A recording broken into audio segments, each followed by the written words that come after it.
Good evening sir. Hello sir, good evening. Very good evening. कैसे हैं सभी? Fine sir. Thank. अच्छा, कल थोड़ा सा छूट गया था ना, जो डेफिनेशन लिखवा रहे थे। Yes sir. हाँ, तो वो नोट डाउन कर लेंगे ना। तो मॉनेटरी पॉलिसी तक हम पहले पहुंचे थे ना। यस सर, तो कर हाँ, लिए उसको नोट। कर लिए है ना नोट सभी ने। हाँ ठीक है। जी, अभी यहाँ से कर लिए। हाँ, थैंक यू। तो अच्छा, अगर हिंदी में इसको समझना होगा ना, तो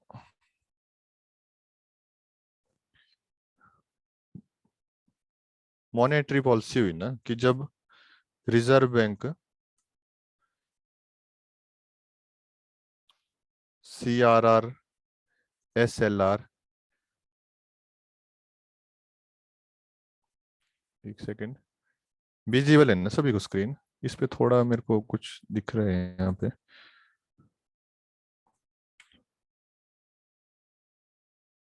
हाँ, जब reserve bank CRR, SLR, repo rate, reverse repo rate,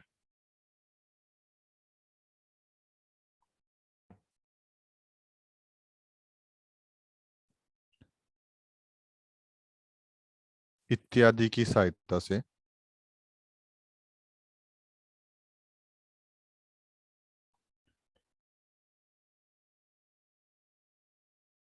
economy या अर्थव्यवस्था को नियंत्रित करने की कोशिश करते हैं ना, तो इसको मॉनेटरी पॉलिसी कहा जाता है।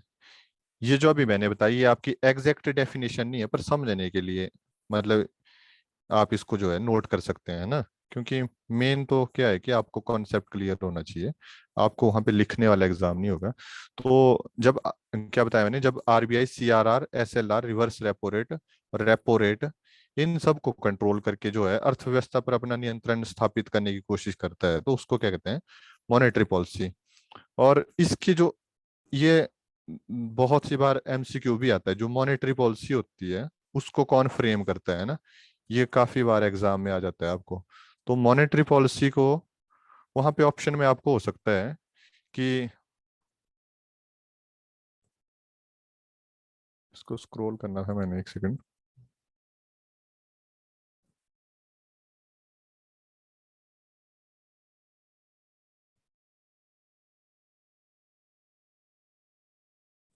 हाँ, तो मॉनेटरी पॉलिसी को कौन फ्रेम करता है, तो ये बहुत से एग्जाम में आता है क्वेश्चन है ना। तो ऑप्शन में आपको SBI दिया जा सकता है ना। SBI इसलिए दिया जाता है क्योंकि ये गवर्नमेंट बैंक है। तो लोग इसमें कंफ्यूज हो जाते हैं कि क्या पता, हाँ, नया कोई रूल बनाए तो इसमें मतलब SBI का रोल हो। तो आ जाता है फिर सेंट्रल गवर्नमेंट ऑफ इंडिया, है ना, केंद्र सरकार। और RBI होगा। तो इसमें आपने कंफ्यूज नहीं होना है। जो मॉनेटरी पॉलिसी होती है उसको फ्रेम कौन करता है? उसको फ्रेम करता है रिजर्व बैंक ऑफ इंडिया। और इसी प्रकार से जब सरकार जो है टैक्सेशन, सब्सिडी या स्कीम्स, नई नई स्कीम्स इंप्लीमेंट करके इकोनॉमी को बूस्ट करने की कोशिश करते हैं ना, तो उसको कहते हैं हम फिस्कल पॉलिसी। तो फिस्कल पॉलिसी पर अगर सवाल आ जाएगा तो वहां पे आपने RBI नहीं टिक करना है, वहां पे उसका आंसर होता है गवर्नमेंट, है ना। दोनों आ जाती हैं इसमें, राज्य सरकार भी और केंद्र सरकार भी।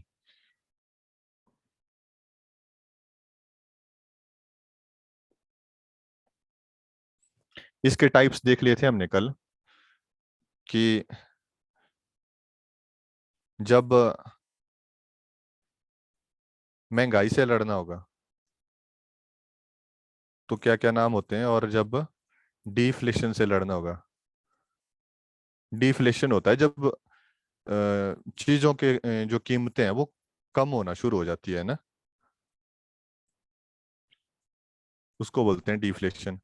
वैसे तो बहुत सी बार लोग सोच लेते हैं कि डिफ्लेशन तो जो है मतलब जनता के हक में है, पर ऐसा सही नहीं होता। क्योंकि अर्थव्यवस्था में क्या होता है ना, मान लो चीजों के प्राइसेस कम हो रहे हैं दिन प्रतिदिन, पहले कोई चीज 100 की थी, 90 की, 80 की, किसी कारणवश, तो वो भी एक सही चीज नहीं है। क्यों? क्योंकि इससे क्या होगा, जो कंपनी है उसको मुनाफा कम होने लग जाएगा। अगर मुनाफा कम होने लग जाएगा तो उसकी इतनी मार्केट में मतलब जो जो भी उसका खर्च हो रहा होगा, तो उस खर्च को ओवरकम करने के लिए वो लोग क्या करेंगे, अपनी कंपनी में से एम्प्लॉय को निकालना शुरू कर देंगे। जितने ज्यादा एम्प्लॉयज बाहर जाएंगे तो उतनी ज्यादा बेरोजगारी बढ़ेगी। तो डिफ्लेशन भी इस प्रकार से जो है अर्थव्यवस्था के हक में नहीं होती है। दूसरा, अगर मुनाफा कम होगा तो वो लोग क्या करेंगे, उसमें मिलावट करना शुरू कर देंगे चीजों में। तो उसका अल्टीमेट जो फर्क होगा किस पे पड़ेगा, आम जनता के ऊपर ही पड़ेगा। क्यों? क्यों? क्योंकि उनको उसका मूल्य चुकाने के बाद भी उचित सामान नहीं मिल पाएगा। इसलिए जो है डिफ्लेशन भी अर्थव्यवस्था के हक में नहीं होता है। तो मॉनेटरी पॉलिसी की टाइप पढ़ लिए थे हमने ना, कॉम्बैट, जब इन महंगाई से लड़ना हो तो रिड्यूस मनी सप्लाई है ना, इस पॉलिसी को बोलते हैं हम रिड्यूस मनी पॉलिसी। और क्या बोलते हैं, टाइट मनी पॉलिसी और डियर मनी पॉलिसी।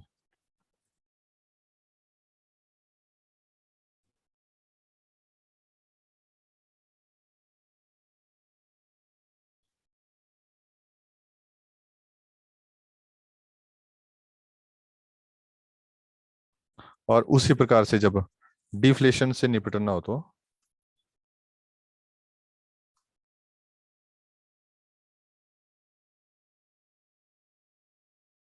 ये हम कल कर चुके हैं, इंक्रीज मनी पॉलिसी,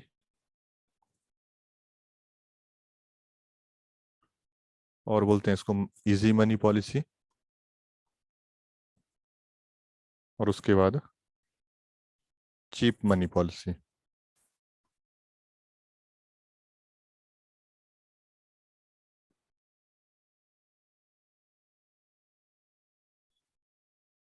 आज व्हाइट बोर्ड की थोड़ी सी एडजस्टमेंट नहीं हो पाई है, इसके लिए मैं सॉरी बोलता हूँ पहले ही।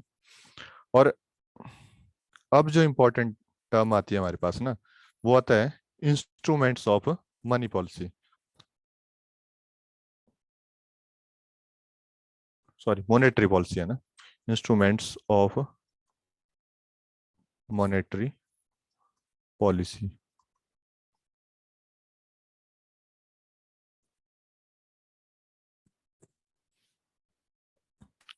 दो इंस्ट्रूमेंट्स होते हैं इसके। पहला होता है क्वांटिटेटिव इंस्ट्रूमेंट्स,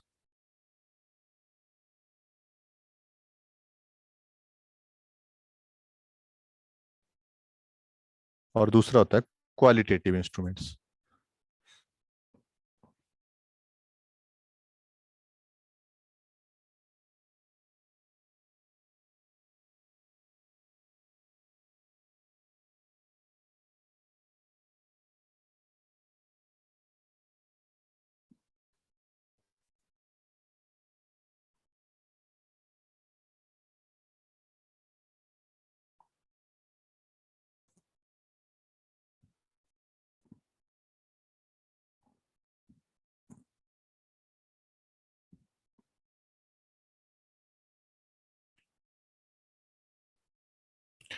क्वांटिटेटिव इंस्ट्रूमेंट्स में हम पढ़ेंगे, पहला आ जाता है रिजर्व रेशियोज। ओहो। और दूसरा आ जाएगा आपके पास ओएमओज, ओपन मार्केट ऑपरेशंस। और तीसरा आ जाता है आपके पास अदर रेट्स, है ना। और रिजर्व रेशियोज भी होते हैं दो टाइप के।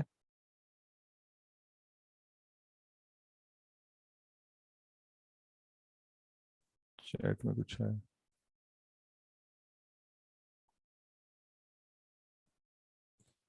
अच्छा, मेरे को मैसेज मिला है ना एक स्टूडेंट का कि हिंदी में एक्सप्लेन करिए।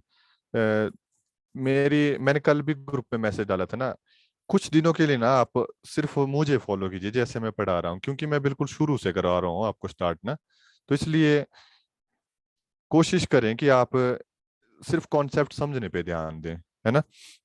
क्योंकि आपको क्या है ना, वहां पे एग्जाम में लिखना तो है नहीं। उसके बाद ना जो थ्योरी पार्ट होगा आपको पूरा हिंदी इंग्लिश दोनों लैंग्वेजेस में करवाया जाएगा। जैसे कि इसकी थ्योरी होती है ना, फादर ऑफ इकोनॉमिक्स कौन है, किसने इसको कितने पार्ट्स में डिवाइड किया इकोनॉमिक्स को, इंडिया कौन सी इकोनॉमी को फॉलो करता है। तो ये सारी चीजें मैं मानता हूँ आपने हिंदी में पढ़ी, तो वो चीजें आपको हिंदी में ही करवाई जाएंगी।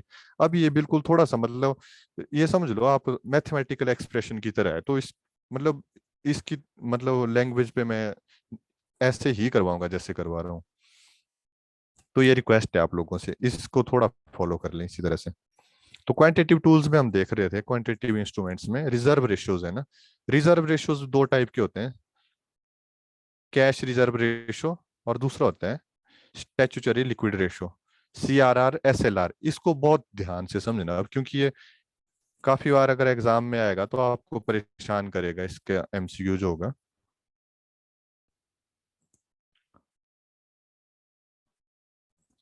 बोर्ड थोड़ा हैंग हो रहा है मेरा ना। हम्म। चलो हो गया।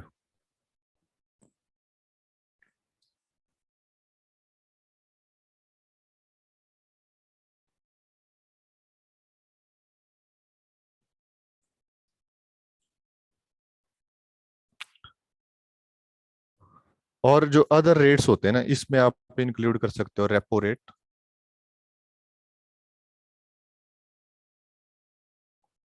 Reverse repo rate,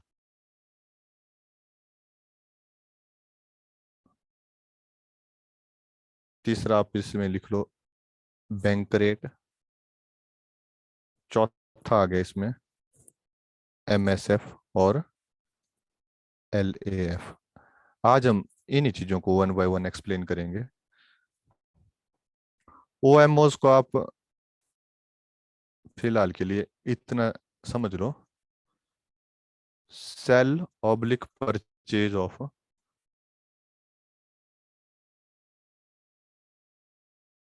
securities.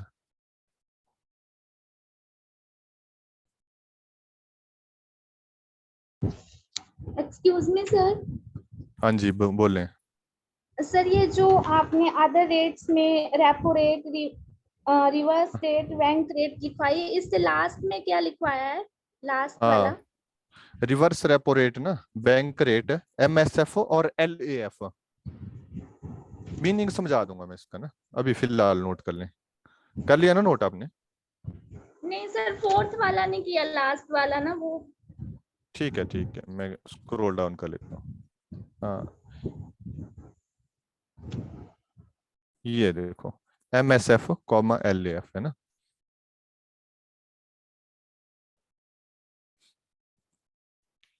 Sir done. हाँ, थैंक यू। क्वांटिटेटिव टूल्स में आ जाएंगे आपके, सॉरी क्वालिटेटिव टूल्स में आ जाएंगे आपके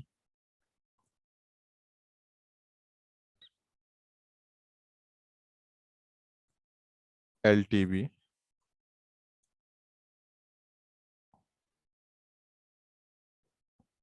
और MTB।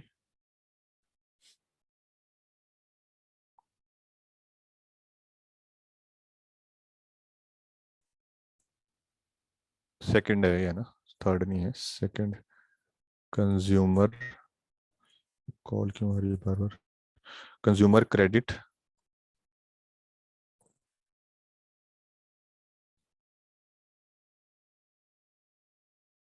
थर्ड आ जाएगा आपका रेशनिंग। फोर्थ आ जाएगा आपका मॉरल सुएशन।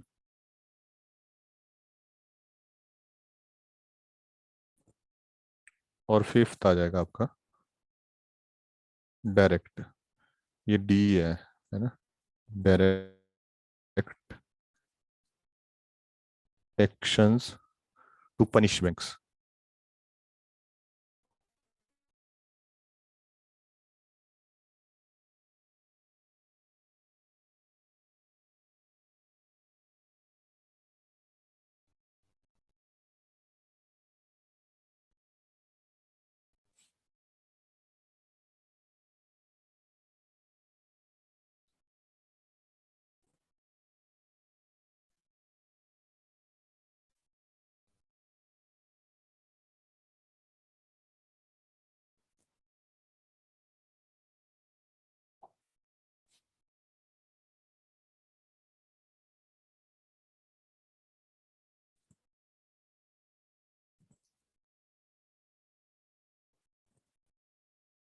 क्वांटिटेटिव टूल्स की तरफ देखेंगे अब, है ना सभी। रिजर्व रेशियोज बहुत ही ज्यादा इंपॉर्टेंट है, ये बहुत कम लोगों को आती है समझ, इसलिए बड़े ध्यान से देखना, रिपीट नहीं होगी ये चीज। CRR और SLR।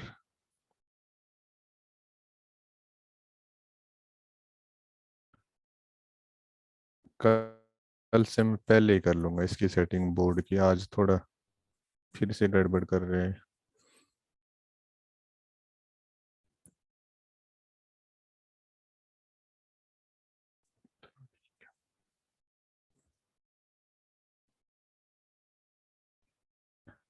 आमतौर पर क्या होता है, एक बैंक के पास पैसा डिपॉजिट करने आते हैं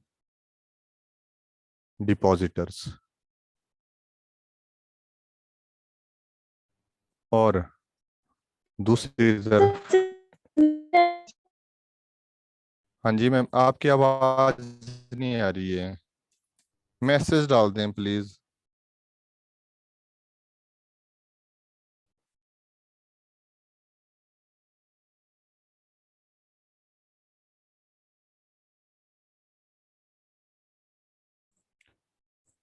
हमें ऑडिबल।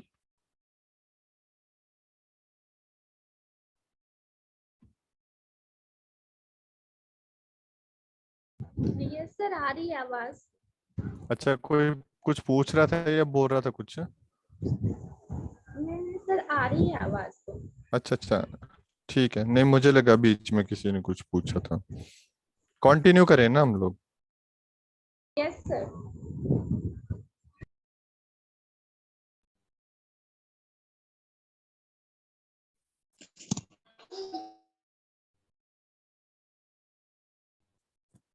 आमतौर पर क्या होता है ना, किसी डिपॉजिटर आते हैं पैसा जमा करने,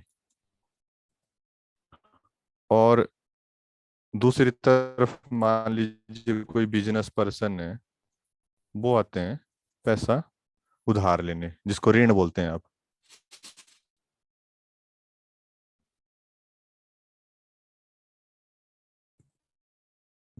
नहीं हो रहा है स्क्रॉल।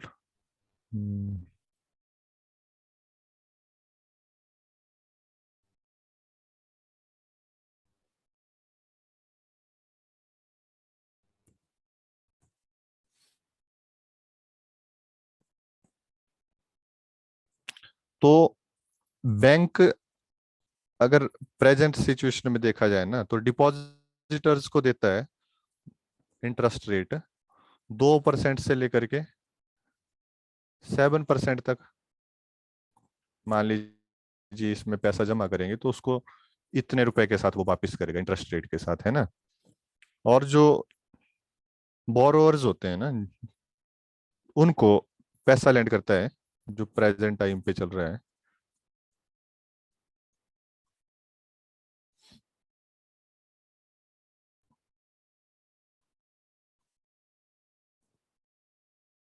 इतने इंटरेस्ट रेट पे।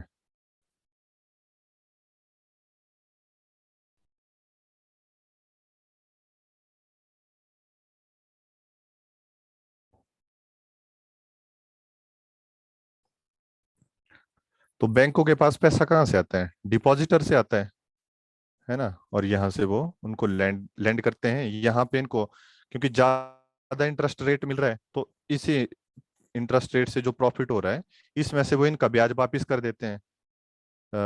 जो डिपॉजिटर्स हैं उनका पैसा ये इस ब्याज में से वापिस कर देते हैं। मान लीजिए डिपॉजिटर है, मान लो 100 200 जितने भी डिपॉजिटर इस बैंक में, उन्होंने पैसा जमा कर दिया इस बैंक में 100 करोड़ 10 करोड़ रुपए का, ठीक है। तो एक आइडियल सिचुएशन मान के चलते हैं, वही पूरा का पूरा 10 करोड़ इन्होंने क्या कर दिया, जो ऋण लेने वाले लोग हैं ना बोरोर, उनको सारा का सारा पैसा लैंड करना शुरू कर दिया। तो क्या हो जाएगा, मान लो ये सारा का सारा पैसा भी इन्होंने 10 का 10 करोड़ जो है वो लैंड लैंड कर दिया, ऋण में दे दिया है। तो अब किसी दिन मान लीजिए कोई बोरोर है, जैसे मैं ही हूं, मैं बोलता हूँ कि मेरे को मेरे 10,000 रुपए चाहिए, तो क्या ये मुझे पैसा रिटर्न कर पाएंगे? बैंक बोलेगा नहीं, मैं तो आपको इंटरेस्ट भी दे रहा हूँ जी 2%। मैं बोलूंगा मुझे इंटरेस्ट नहीं चाहिए, मेरा 10,000 रुपये वापिस करिए आप। तो इनके पास पैसा है ही नहीं, इसलिए।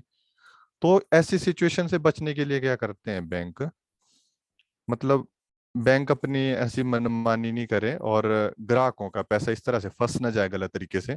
और मान लीजिए कि इस 10 करोड़ रुपए उधार लेने वाले बिजनेसमैन को, जैसे कि विजय माल्या है, इसको बहुत ज्यादा लॉस हो गया अपने बिजनेस में, और ये पैसा बैंक का कहाँ से लुटाएगा? और बैंक अपने डिपॉजिटर्स का पैसा जो है वो रिटर्न नहीं कर पाएंगे। तो इस सिचुएशन को बोलते हैं हम टेक्निकल लैंग्वेज में बैंक रन। कि जब बैंक अपने डिपॉजिटर्स का पैसा वापिस नहीं कर पाए, है ना। तो इस सिचुएशन को प्रोटेक्ट करने के लिए जो है आरबीआई ने अपनी मॉनेटरी पॉलिसी में रिजर्व रेशो मैंडेटरी की हुई है ना। यहाँ पे काम आता है रिजर्व रेशियोज का, कि बैंकों को जो है कुछ हिस्सा अपने इस डिपॉजिट में से, मान लीजिए इस 10 करोड़ में से सीआरआर की फॉर्म में रखना है, और कुछ हिस्सा जो है एसएलआर की फॉर्म में अपने पास रखना है। ठीक है, एक सेकंड इसको स्क्रॉल कर लेता हूँ मैं। यहाँ तक क्लैरिफाई हो रहा है ना कि बैंक रन से बचने के लिए जो है बैंकों को सीआरआर और एसएलआर जो है वो मेंटेन करके रखना पड़ते हैं। सीआर जैसा कि मैंने बताया, कैश रिजर्व रेशो।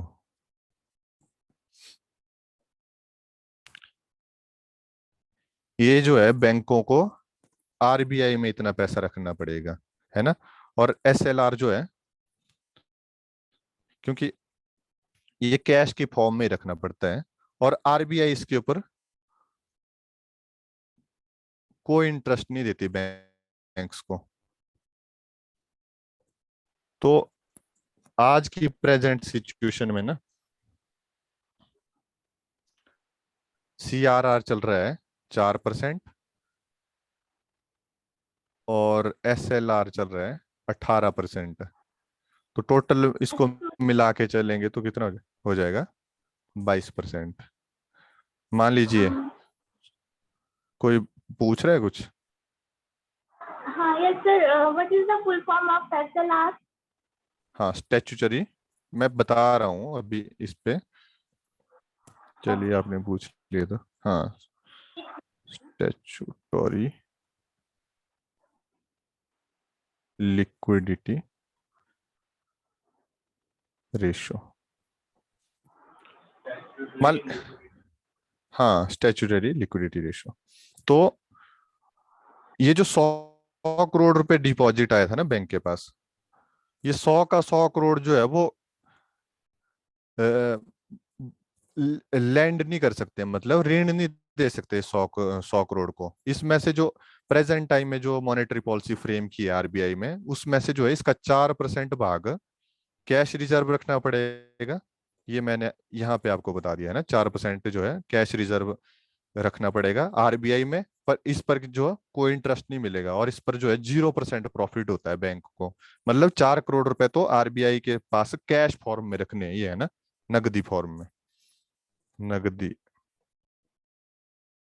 और 18% जो है एसएलआर में रखना है।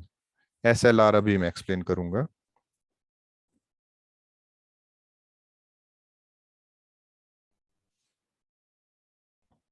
तो टोटल मिलाया था हमने, कितना बन गया है? 22% है ना।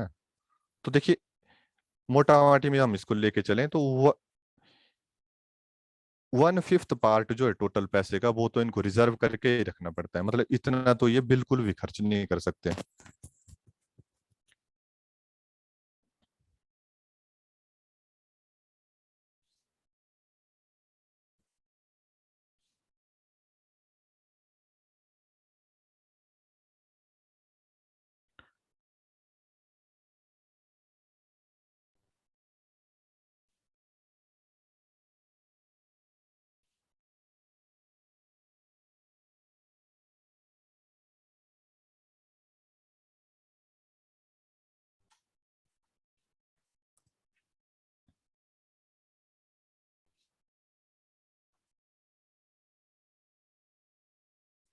बाकी जो 18% बैंकों को रिजर्व करके रखना होता है, यहाँ पे देखो, अब देना वर्ड पे ध्यान आपने, इसीलिए मैंने पहले नहीं लिखी थी फुल फॉर्म।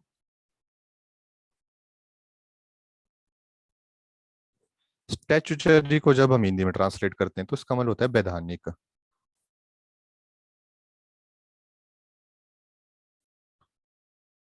और लिक्विडिटी को तरलता, रेशियो तो दर हो गई तो सभी को पता होगा। वैधानिक का मतलब कि कानून बना करके इसको फिक्स किया हुआ है। तरलता है ना, तरलता पे ध्यान देना, क्या होती है तरलता।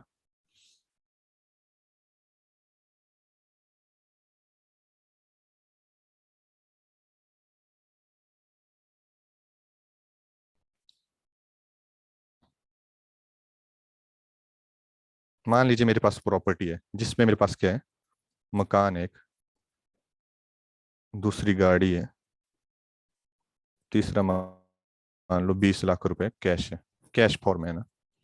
तो इन तीनों ही संपत्तियों में सबसे जो तरल संपत्ति होगी वो होगा कैश, है ना। और ये गाड़ी, अब मैं बोलूं मेरी गाड़ी जो है वो 4 लाख रुपए की है, मेरे को 4 लाख की या 2 लाख की जरूरत है, तो ये एकदम से तो बिकेगी नहीं। तो इसलिए इसको क्या बोलेंगे हम, गाड़ी जो है वो इस कैश की बजाय कम तरल है। और मकान मान लीजिए कि 10 लाख का है, मैं बोलूँ कि मेरे को 10 लाख की जरूरत पड़ गई, कोई मेरे को अब भी क्या, अभी 10 लाख दे दे, तो मेरे को उसमें ढूंढने में टाइम लगेगा। तो ऐसे ही बैंकों को जो है वो और भी आप संपत्ति ले सकते हो, एसेट बोलते हैं इनको, है ना। एसेट्स जो मोस्ट लिक्विड एसेट, गोल्ड और डायमंड।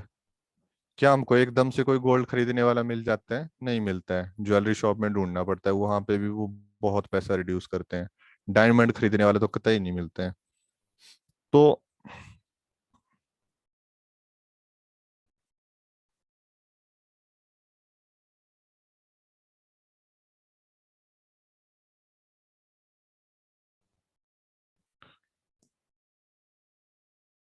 जब बैंक्स अपना पैसा जो इन्वेस्ट करते हैं ना, सालार, वो इनको इन्वेस्ट करना होता है इन चीजों पे। पहला होता है कैश में, दूसरा गवर्नमेंट अप्रूव्ड, सॉरी गवर्नमेंट नहीं, आरबीआई होगा,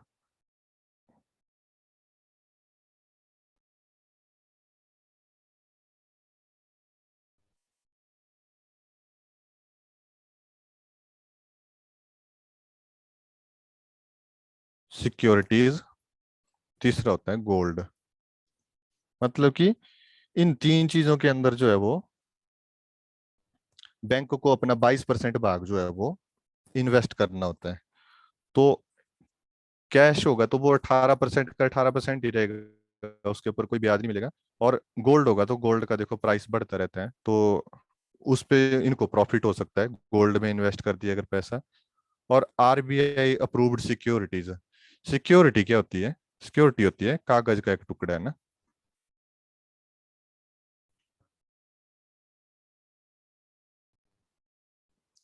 इस पे मैंने लिख दिया कि हाँ मैंने बैंक से ले लिया जी 10 करोड़ रुपए, और ये मैंने बैंक के पास जमा कर दिया, तो ये एक सिक्योरिटी होगी।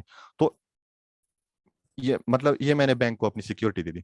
तो बैंक को इस प्रकार की सिक्योरिटी नहीं रखनी होती, ऐसी सिक्योरिटी जो गवर्नमेंट आरबीआई अप्रूव्ड है। तो आरबीआई अप्रूव्ड सिक्योरिटीज होती हैं जी सेक, मतलब कि government securities.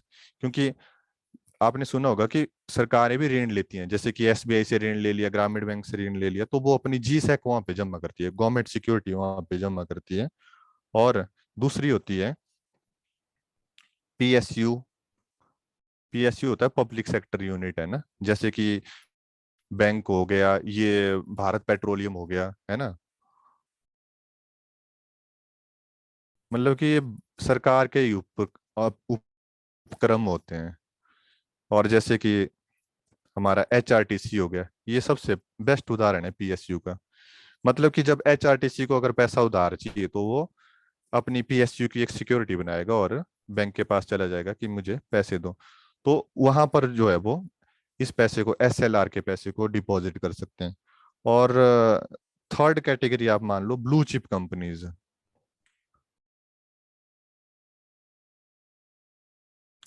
Blue chip companies होती हैं ऐसी कंपनीज ना जो बहुत ही अच्छे मुनाफे में होती है। मतलब सरकार को भी भरोसा है कि ये कंपनीज कभी डूब ही नहीं सकती। जैसे आजकल कौन है, जियो, रिलायंस, ये एक ब्लू चिप कंपनी है। अगर इसका कभी उदाहरण आगे तो आइडिया नहीं, क्योंकि ये बहुत घाटे में चल रही है आजकल।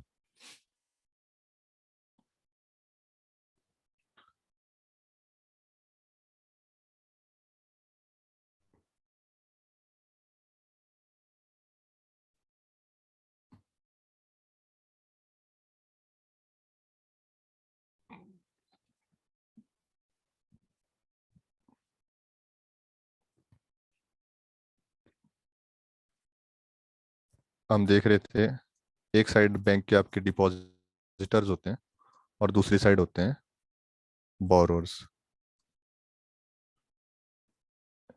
इनके बीच का फाइनेंशियल इंटरमीडियरी कौन है? बैंक, है ना। तो ये जो पैसा है इसको बोलते हैं लायबिलिटी। अब हिंदी में इस एग्जैक्ट टर्म को क्या बोलते हैं वो मैं अभी नहीं बता पाऊंगा। हाँ, आपके टेलीग्राम ग्रुप पे आज जरूर बता दूंगा इसको। लायबिलिटी मतलब कि कोई जिम्मेदारी। तो जिम्मेदारी क्यों है? क्योंकि ये पैसा इनको मतलब अपने पास रखना है, और इस पे जो है कुछ समय के बाद इसके ऊपर ब्याज भी देना पड़ता है, क्योंकि ये पैसा वापिस करने वाला पैसा है इनका। तो इसलिए इसको लायबिलिटी बोलते हैं। तो लायबिलिटीज होती हैं दो प्रकार की।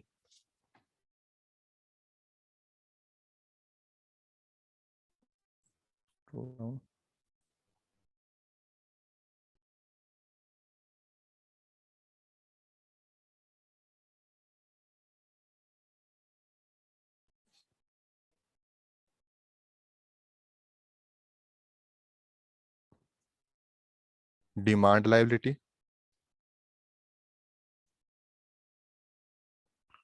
और दूसरी होती है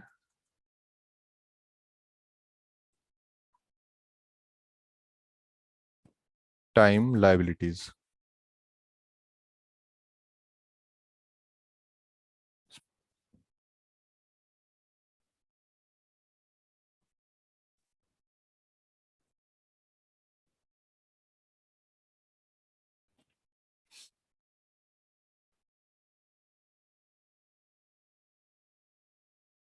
डिमांड लायबिलिटी में होते हैं करंट अकाउंट्स और सेविंग अकाउंट्स।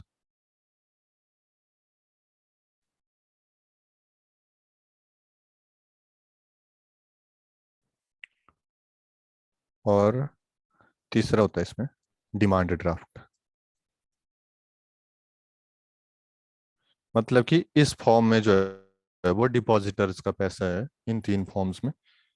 और टाइम लायबिलिटी क्या होती है? सब भी जानते हैं इसको। FD मतलब कि फिक्स डिपॉजिट।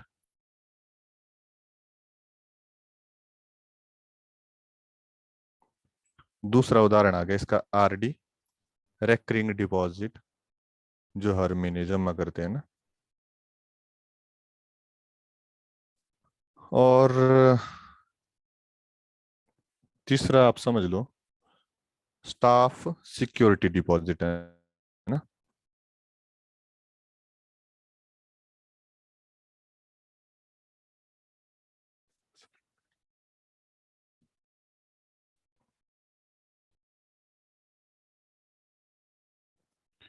ये स्टाफ सिक्योरिटी डिपॉजिट्स होती है, जैसे कि बॉन्ड भरते हैं ना हम लोग। मान लीजिए किसी कंपनी में या सरकार के अंदर भी जब जॉब करते हैं तो उनका एक बॉन्ड होता है कि 2 साल से पहले नहीं इस जॉब को छोड़ सकते हम, नहीं तो वहां पे 60,000 70,000 रुपये इतना जुर्माना भर के आना पड़ता है अगर जॉब रिजाइन करनी हो तो। ये इसमें आ जाता है। ये इसको डिमांड लायबिलिटी क्यों बोलते हैं? इसको मैं जब मर्जी तब चाहे ले सकता हूँ बैंक से। मैंने आज जमा किया 5 सितंबर को, 8 बजे सुबह ही कर ली, मान लो 10 बजे सुबह कर लिया, शाम को मैं 4 बजे जब मर्जी तब निकाल लूँ इस पैसे को, तो ये डिमांड लायबिलिटी है। और ये टाइम लायबिलिटी है, ये एक फिक्स टाइम के बाद ही मैं इस पैसे को वापस ले सकता हूँ। मतलब कि ये बैंक को एक टाइम के बाद रिटर्न करनी है, तो इसको बोलते हैं टाइम लायबिलिटी। जैसे कि 5 साल के लिए अगर कोई एफडी करवाई है, तो अगर मैं उसको पहले ले लूं तो उसके ऊपर मेरे को या तो फाइन भरना पड़ेगा या पेनल्टी लगेगी, है ना। तो ज्यादा जो पैसा होता है ना डिपॉजिट,